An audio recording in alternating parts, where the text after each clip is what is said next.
Hello, my name is Kerry Pace. I'm a specialist tutor from Diverse Learners. I specialise in supporting student nurses and healthcare students as well as staff who have disabilities, particularly if they have dyslexia and dyspraxia. I'm going to share with you today metacognitive questioning as an inclusive teaching practice technique, and hopefully this will be able to be employed in the placement settings that you support in. So metacognition or metacognitive questioning is about thinking or big thinking ideas. So getting down into assessing and evaluating what questions you're asking yourself, how you're going about tasks in order to be more effective and efficient. It's one of the 7 principles for teaching members of the Association of Dyslexia Specialists in HE, ADSHE, which I'm a member of, and its core and foundation to all our teaching is metacognition. It's an interactive technique, so it links into the inclusive teaching practice there. It's ideal for a reflective practice, which is what we should be doing not only in our assignments, but in our everyday workplaces, so ideal for healthcare. You become an active learner. It's less prescriptive and less reliant on rote learning, which isn't necessarily the ideal for the majority of students, not just those with dyslexia and dyspraxia and other disabilities.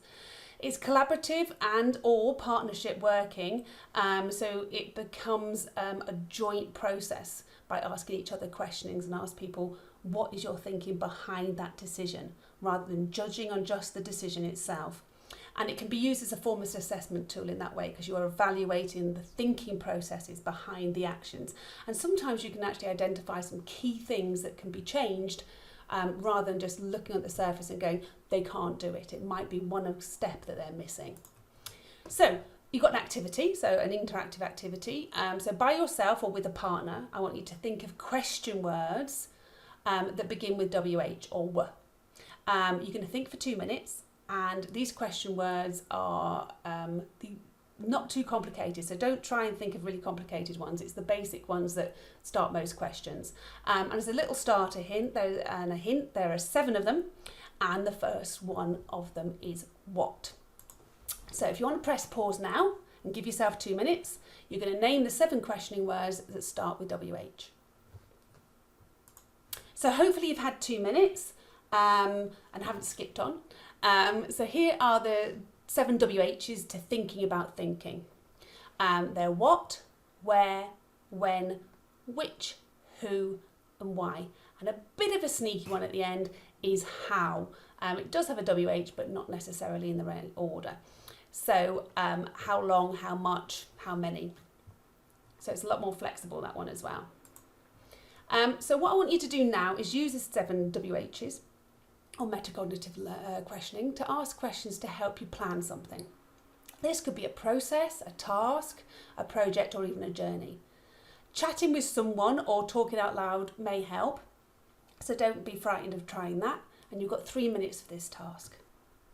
So hopefully you've thought about that for 3 minutes, and hopefully you're beginning to see that actually metacognitive questioning can be applied to anything, any process, any plan, any journey. So for example, planning a journey, catching a bus, making a meal, planning for a trip, they all require steps, they all require things to be done in a certain order. Doing a care plan, a drugs round review meeting, or planning CPD in terms of a placement setting. So the next question I'm going to ask you is about how you did it. So how did you consciously go about applying metacognitive questioning as a strategy to help you plan the task? So what were those thought processes? How did they help? Also, now we're going to talk about how metacognitive questioning can support the mentor and the learner, or the mentor to support the learner. So it should help both of you actually in breaking down the task. So what do I need to do? Which order? When? How? Who can help me? For example, will be key questions in this process.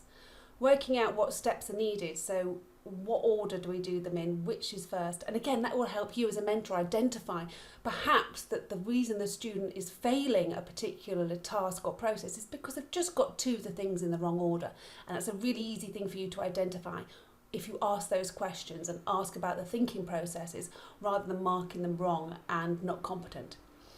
ordering the steps, identifying what things were needed, who or what helped. So are they missing a piece of equipment? Are they not thinking about checking with somebody else? It's really good for people with dyslexia and dyspraxia and other disabilities because they can feel less overwhelmed because they've broken down the task, they've chunked it, they've got a much clearer idea. And it may be that you as the mentor can help them do steps 1, 2 and 3 this week and maybe 4, 5 and 6 another week. So breaking that down, giving them an opportunity for overlearning and consolidation. Identifying what was needed and what was not needed. It is just as important what was not needed, and are they putting any extenuating steps in? It should be a less stressful process because both you and the learner should know what they are thinking, how they're going about it, and also what perhaps is the best way to go about it. So therefore aids clarity of thought and should boost communication. So here we have the reflective cycle by Gibbs, a very common reflective cycle used in many assignments in many universities. And particularly if you look here at the description section at the top, you can see all the metacognitive questions there that maybe consciously you weren't aware of, and this is why Gibbs reflective cycle uses these questions. It's in order to gain and extract all the information and make sure nothing is missed. So what happened, how it happened, or how long it took, when, where, why, what and who. So who was there, what happened, why did it happen, where did it happen? You know, was it in community, was it in a placement setting, were they under pressure in an acute setting? When did it happen? Was it at the end of a shift? Was it the beginning of a shift? Was it in a crisis where they asked lots of other things at the same time? And how was it carried out, or how long did it take, for example? And you can see metacognitive question is used in the other steps of the reflective cycle too. So this little piece of information, this little vignette, little video, was produced by myself, Kerry Pace at Diverse Learners, in collaboration with the University of Plymouth, the nursing and midwifery faculty even. If you need to get in touch with me, please contact me on kerry@diverse-learners.co.uk.